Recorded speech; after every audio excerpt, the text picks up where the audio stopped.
पवन सिंह जी की तो बहुत अच्छे गायक हैं, वो भी अरुण बिहारी से बढ़कर कोई गीतकार है ही नहीं। अपनी गाड़ी को तो आगे बढ़ाते नहीं है, दूसरी गाड़ी पे रोड़ा मारेंगे।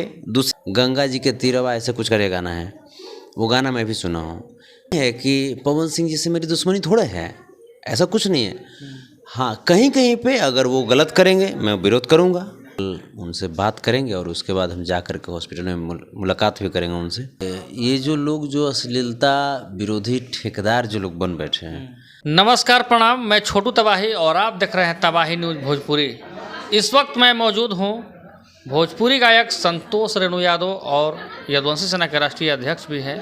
तो सर, सबसे पहले आपको तबाही न्यूज़ भोजपुरी बहुत बहुत स्वागत है जी। बहुत बहुत धन्यवाद। और आपके चैनल के माध्यम से जितने भी लोग मुझे देख रहे हैं उन सभी सज्जनों को, माताओं बहनों को मेरी तरफ से कोटि कोटि प्रणाम।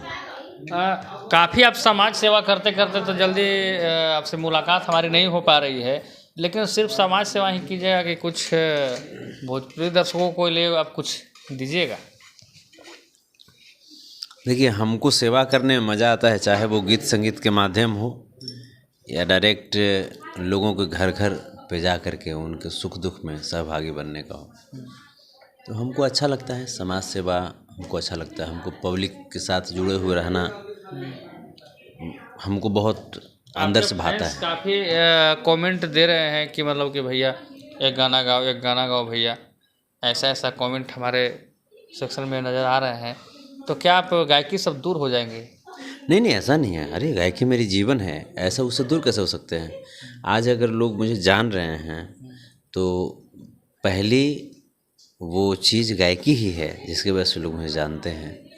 उसके बाद ही गायकी से कुछ हुआ, तब जा कर के हम सोशल वर्क हम करना शुरू कर दिए। तो गायकी तो छूट नहीं सकते। अभी करीब 25-26 गाना है जो कि रिकॉर्ड हो चुका है। लोकगीत है, सबका सब लोकगीत है और एक से एक बढ़कर के लोकगीत है, जिसमें अरुण बिहारी जी का लिखा हुआ गाना है। उसमें ज़्यादातर अरुण बिहारी जी का ही लिखा हुआ है। हाँ, और जो कुछ गाने हैं वो किसी अन्य गीतकार का है। म्यूजिक उसमें प्रियांशु सिंह का है, आर्या शर्मा का है, तो गोलू का म्यूजिक है उसमें। आपके गाने मतलब कि कब से आने स्टार्ट हो जाएंगे? बस मैं थोड़ा सा व्यस्त रह गया, देवी गीत जिसे गा नहीं पाया, क्योंकि व्यस्तता हुई कि हम चले गए सोशल वर्क को लेकर के। यदुवंशी सेना का राष्ट्रीय विस्तार कार्यक्रम में भाग लेने के लिए मैं चला गया था तेलंगाना। तो वहाँ हैदराबाद गया, वहाँ 6 दिवसीय राष्ट्रीय विस्तार कार्यक्रम चला। और उसके बाद फिर बहुत सारे ऐसे कार्य हुए जो कि बिहार के लोगों के लिए ये बहुत हितकारी है। जो कार्य हुए हैं, जैसे कला एवं संस्कृति के क्षेत्र में मैं जो तेलंगाना से मैं आया हूँ तो बहुत कुछ सौगात ले करके आया हूँ। अभी वो चीज़ें डिस्क्लोज नहीं करेंगे, लेकिन इन्वेस्टमेंट होगा करीब 850 करोड़ के आसपास का इन्वेस्टमेंट मैं ले करके आया हूँ। सर, मैं आपसे एक सवाल पूछना चाहूँगा कि आपने अरुण बिहारी का नाम लिया, और मैं जानता भी हूँ कि अरुण बिहारी जी आपके राइटर रहा करते थे, आवाज़ भी हैं, लेकिन उनका एक्सीडेंट हुआ है, बहुत ज़ोरदार एक्सीडेंट हुआ है। उनके बारे में आप क्या कहना चाहें? हाँ, जैसे आज मुझे पता चला है कि उनका एक्सीडेंट हुआ है, तूफान लाल यादव जी के माध्यम से मुझे पता चला। तो हमने आज उनको फ़ोन किया, लेकिन उनका फ़ोन ऑफ था, तो जिसके वजह से कम्युनिकेशन नहीं हो पाई है। लेकिन जल्द ही हम कल उनसे बात करेंगे और उसके बाद हम जा कर के हॉस्पिटल में मुलाकात भी करेंगे उनसे। और मेरी शुभकामनाएं उनके साथ है, माधव उनके साथ हैं, और जल्द ही वो ठीक होकर के पूरी तरीके से हम सब के बीच। कहीं ना कहीं एक कलम के जादूगर कहे जाते हैं, जिस बात को आपने भी कहा था इंटरव्यू के दौरान। आज के डेट में ना अरुण बिहारी से बढ़कर कोई गीतकार है ही नहीं भोजपुरी इंडस्ट्री में। अरुण बिहारी से बढ़ कर के मैं नहीं मानता हूँ कि कोई आज के डेट में अभी हैं फिलहाल में। क्योंकि अरुण बिहारी वो शख्स हैं जो कि माने लिखते हैं तो बजवाते हैं। हाँ, अब गाने की आपके अंदर टैलेंट भी होनी चाहिए। तो भाई माटी की चीज़ तो लिखते हैं अगला। तो ये जो चीज़ें हैं ये बहुत बहुत बड़ी चीज़ है, बहुत कम गीतकारों में होता है। बहुत ऐसे गीतकार होते हैं जो हिट सिंगर हैं, उनको लिखेंगे और उनको लिख करके और तब जा कर के क्या होता है कि वो अपना तमगा फहराते रहते हैं, ध्वजा फहराते रहते हैं कि हम भाई हिट लिख दिए, कर दिए, वो कर दिए। तो कुल मिला करके अरुण बिहारी जी जो हैं, मैं उनको बहुत सम्मान करता हूँ। तो चलिए, ये हैं संतोष रेणु यादव जी। और अरुण बिहारी जी का तबीयत काफ़ी ख़राब है क्योंकि रोड एक्सीडेंट उनका हुआ था। और मैं अभी रात्रि में संतोष रेणु यादव जी के पास आया हूँ। कम से कम 22 किलोमीटर की दूरी से मैं चलकर इनका इंटरव्यू लेने के लिए आया था, कि इसलिए कि अरुण बिहारी जी के लिए इनका इंटरव्यू हमारे लिए बहुत महत्वपूर्ण होगा। और अरुण बिहारी जी के लिए संतोष रेणु यादव जी क्या कह रहे हैं वो आप कैमरा पर देख सकते हैं। लेकिन सर, एक सवाल मैं आपसे करना चाहूँगा, क्योंकि काफ़ी दिनों से कुछ लोगों को मैं देखता हूँ कि अश्लीलता करके काफ़ी विरोध करके, खूब दिन से कुछ लोगों को मैं देखता हूँ कि खूब अश्लील गाने का पुरजोर विरोध हो रहा है। और अश्लीलता के ना जाने कितने ठेकेदार बन बैठे हैं, लेकिन अश्लीलता को लोग मिटाने की बात करते हैं। लेकिन कहीं ना कहीं अच्छे गाने अगर आते हैं सर, तो उसका प्रमोशन या फिर उसके बारे में चर्चा करना चाहिए, नहीं करना चाहिए? जैसे देखिए, ये जो लोग जो अश्लीलता विरोधी ठेकेदार जो लोग बन बैठे हैं, मैं वास्तव में कहूँ तो ये लोग ही सबसे बड़े अश्लीलता के प्रचारक हैं, है ना। आप जब मान लीजिए कि बढ़िया बढ़िया गीत आया है तो आप उसका प्रमोशन कीजिए ना, उसका प्रचार कीजिए ना। ऑटोमेटिकली जो अश्लील गाने हैं उसका जो रेशियो है वो घट जाएगा। जब अच्छे अच्छे शब्दों वाले गाने जब मान लीजिए पब्लिक सुनने लगेंगे, उसका प्रचार होगा तो, और अश्लील जो गाने होंगे उसका प्रचार नहीं होगा, तो खुद ब खुद लोग क्या करेंगे पता है? लोग अश्लील गाना छोड़ देंगे। अश्लील गाने गाए क्यों जाते हैं? गायक गाते क्यों हैं? इस पे हाँ, उनको पता है कि हम अश्लील गाएंगे, उनको पता है कि हम अश्लील गाएंगे। और अश्लील गाने के बाद तमाम जो पत्रकार जो कहलाने वाले लोग हैं, वो लोग टारगेट करेंगे हमको, और इस प्रकार से हम पब्लिक में चले जाएंगे, हाइपर होगा मेरा मुद्दा। तो ये जो चीज़ें हैं, ये लोग जानबूझ करके अश्लीलता को प्रमोट करते हैं। ये लोग अश्लीलता विरोधी कार्य थोड़े करते हैं, ये लोग अश्लीलता के सपोर्ट में कार्य करते हैं। सर, एक सवाल मैं आपसे पूछना चाहूँगा। शायद कुछ लोग देख रहे होंगे कि अश्लील गाने का काफ़ी विरोध किया जाता है, और शायद आपके विरोध की वजह से वो गाने ट्रेंड कर जाते हैं और काफ़ी ट्रेंडिंग में चले जाते हैं। और लोग बोलते हैं कि मैंने विरोध किया, थक हार के लास्ट में बोलते हैं कि मैंने काफ़ी विरोध किया लेकिन अश्लीलता रुका नहीं। लेकिन एक सवाल मैं आपसे पूछना चाहूँगा सर, आपको व्यक्तिगत दुश्मनी जिससे भी हो, चाहे जो भी हो, लेकिन ये मेरे बात में मन पच नहीं रहा है। एक भक्ति गाना आया है क्योंकि दशहरा का समय आया है, पवन सिंह के गाने हैं वो ट्रेंड कर गए हैं, जो कि अरुण बिहारी आपके जो राइटर थे वही लिखे हुए हैं इस गाने को। वो गाना भक्ति गाना 1 नंबर पर ट्रेंड कर गया, क्यों कर गया सर? थोड़ा इस बारे में बताना चाहेंगे आप? मैं तो कहा कि no doubt Arun Bihari is a very fantastic lyricist. और जहाँ तक बात है पवन सिंह जी की, तो बहुत अच्छे गायक हैं वो भी। अगर लेखनी बहुत अच्छी हो जाएगी और उस पर अगर गायकी अच्छी हो, संगीत अच्छे हो, तो जाहिर सी बात है कि ऑडियंस को पसंद पड़ेगा। तो ऐसा नहीं है कि पवन सिंह जी से मेरी दुश्मनी थोड़े है, ऐसा कुछ नहीं है। हाँ, कहीं कहीं पे अगर वो गलत करेंगे मैं विरोध करूँगा, चाहे वो खेसारी जी हों, पवन जी हों। अब बात आती है कि अच्छे गाने का, तो मैं वो गाना, शायद एक गाना अरुण बिहारी जी का पवन सिंह जी गाए हैं, जो भी सातों बहनियाँ जो भी हो, गंगा जी के तीरवा ऐसे कुछ करे गाना है, वो गाना मैं भी सुना हूँ।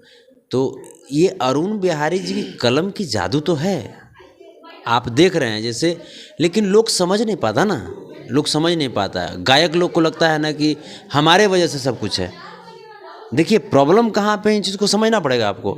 गायक अगर 2 4 10 गाना बज गया तो उसको लगता है कि हमारे वजह से ही सब कुछ है, गीतकार जो है वो हमारे वजह से है। लेकिन उस पागल को पता नहीं होता है कि गीतकार के वजह से तुम हो, तुम्हारे वजह से गीतकार नहीं है। क्योंकि गीत संगीत की जब शुरुआत होती है तो सबसे पहले शब्द और धुन बनाए जाते हैं, उसके बाद म्यूजिक का नंबर आता है, तब जा कर के गायक का नंबर आता है। मतलब कि बहुत सारे मटेरियल मिला के एक गाने तैयार होते हैं और काफ़ी भव्य बन जाते हैं। लेकिन थोड़ा सा अश्लीलता का जो पुजारी बन बैठे हैं सर, उनके लिए कुछ आप कहते तो शायद अच्छा हो। नहीं, ये लोग अश्लीलता को प्रमोट करने वाले लोग हैं। जो भी लोग जो अश्लीलता विरोधी जो बात करते हैं, ऐसा कहते हैं कि हम अश्लीलता विरोधी बात करते हैं, तो ये लोग अश्लीलता के प्रमोटर हैं, विरोधी नहीं हैं। अश्लीलता के विरोधी होते, जैसे मान लीजिए कि हमको 2 गाड़ी जा रही है, अब 2 गाड़ी जा रही है, हमको अगले गाड़ी को पछाड़ना है, उससे आगे होना है, तो हमको उससे आगे होना है तो अपने गाड़ी का एक्सीलेटर हम बढ़ाएंगे ना। अपनी गाड़ी का गति जब तेज़ करेंगे तो ऑटोमेटिकली वो गाड़ी पीछे हो जाएगा। यहाँ पे तो लोग क्या करते हैं कि अपनी गाड़ी को तो आगे बढ़ाते नहीं हैं, दूसरी गाड़ी पे रोड़ा मारेंगे, दूसरी गाड़ी को कैसे करके उसको धीमा करो, तो उसमें ये अपनी एनर्जी को ना नेगेटिव वे में लगा देते हैं। That's wrong. ऐसा कभी भी आप करेंगे ये गलत है। तो इस तरीके से ना आप भोजपुरी क्या कि आप घर को नहीं संभाल सकते, घर को नहीं सुधार सकते ऐसे करके। आपको जब सुधारना ही है तो आप अपने जो अच्छे कार्य हैं उसको प्रमोट कीजिए ना। भोजपुरी में अच्छा गाना, बहुत अच्छा गाना होता है, आप उसको सपोर्ट कीजिए ना। ऐसा आप अगर करते हैं तब जाकर के भोजपुरी संभलेगी, सुधरेगी, ना कि अश्लील गानों को प्रमोट करके और झूठा प्रचार करके आप भोजपुरी को संभालें। शायद अश्लील गाने पर शायद अश्लील गाने पर अगर विरोध करना लोग बंद कर दें तो शायद उनका मतलब कि मैं क्या बोलूं, अपने तो शब्द से मैं बोल नहीं सकता हूं। अश्लील गाने का अगर जो विरोध करना बंद कर दें लोग तो शायद वो अश्लील गाने किसी के कान तक जाएंगे नहीं। जितना विरोध करके कान तक पहुंचाया जाता है इसी वजह से जनता जागरूक हो जाती है, एक बार देखना चाहती है कि आखिर है क्या, और इसी की वजह से वो गाने ट्रेंड कर जाते हैं। क्या बात सही है ना सर? एकदम बिल्कुल सही है, बिल्कुल सही। मैं आपको यहाँ तक बोलता हूँ कि अभी हमारे संतोष रेणु ऑफिशियल से करीब 24-25 गाने हैं लोकगीत जो कि अभी आ रहे हैं। उसमें हर तरह का गाना है, हर तरह का। जो लोग बोलते हैं ना अश्लीलता उस टाइप का भी गाना है, अच्छे गाने भी हैं। उसके बाद अभी कृष्ण भजन हम 16 गो कृष्ण भजन हम गाए हैं। कृष्ण भजन मैं गाऊंगा, लगातार गाऊंगा, क्योंकि माधव से मेरी दोस्ती हो गई है। मैं उनको पूछता हूँ, मैं उनको दोस्त मान लिया हूँ, वो मेरी ज़िंदगी है।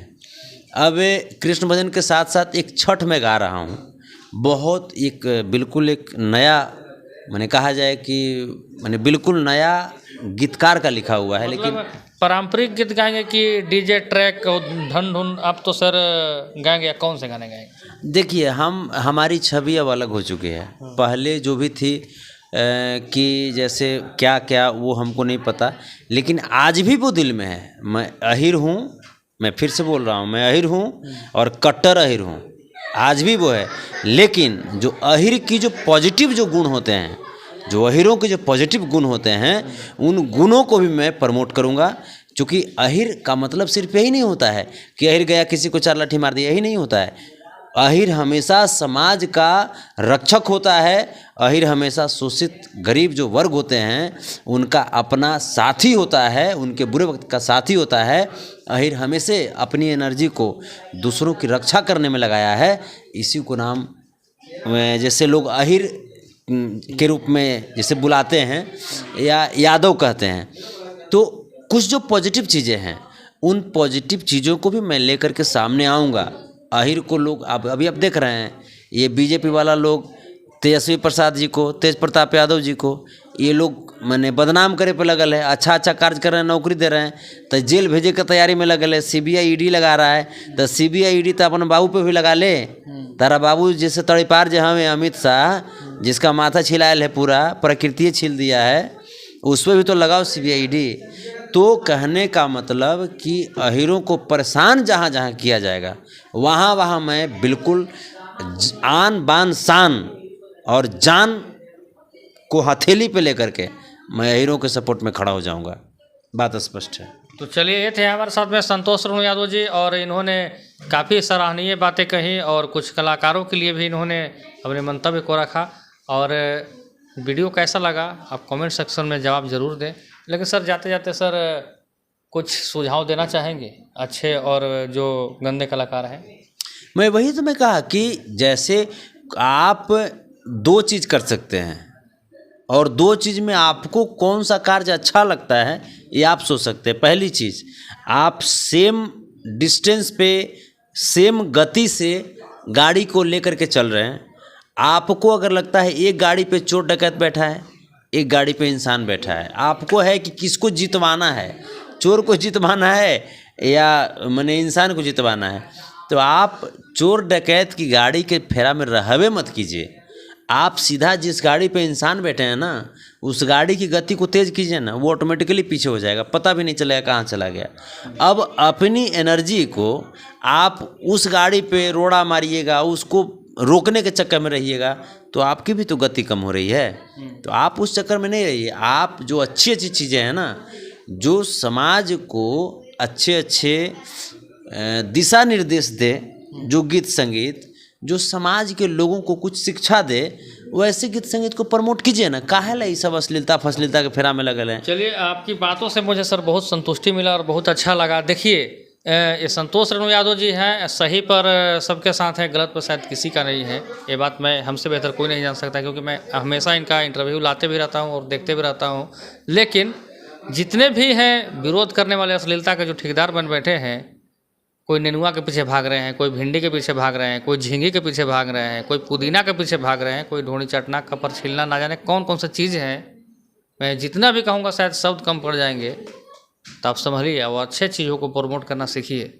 शायद भक्ति गाने हैं, छठ गाने लगातार हर जो भी कलाकार हो सब के आने वाले हैं। आप ऐसा काम कीजिए कि इंसान, और जो कहावत सर बताए ना, अब उसको समझना आपको है कि क्या बोल रहे हैं। तो सर, जाते जाते हमारे चैनल के बारे में और दर्शकों को क्या कहना चाहेंगे? बहुत अच्छा, जिस प्रकार से आपका चैनल अभी ग्रो कर रहा है, भोजपुरी इंडस्ट्री का नंबर 1 चैनल बनने के होड़ में आप बहुत पहले शामिल हुए थे और अब बन चुके हैं। क्योंकि मैं आपका सब्सक्राइबर में देखूं, जिस तरह का सब्सक्राइब और आपका व्यूज़ जो जाता है, उसका अगर रेशियो में देखूं तो नो डाउट तबाही news Bhojpuri is the number 1 news channel of Bhojpuri film industry. बहुत बहुत धन्यवाद सर। आपको बहुत बहुत मैं शुभकामना में देता हूं कि इतने कम समय में आप भोजपुरी के सिरमौर, प्यार की बात नहीं सब सामने है ना, सब ऑडियंस का प्यार है। और आप बिल्कुल जिस गंभीरता से, जितनी ईमानदारी से पत्रकारिता करते हैं, इसका ये परिणाम है कि इतने कम समय में आपका चैनल भोजपुरी का नंबर 1 चैनल बन गया। तो चलिए, कैमरामैन राहुल के साथ मैं छोटू तबाही और आप देख रहे थे तबाही न्यूज़ भोजपुरी। बहुत बहुत धन्यवाद।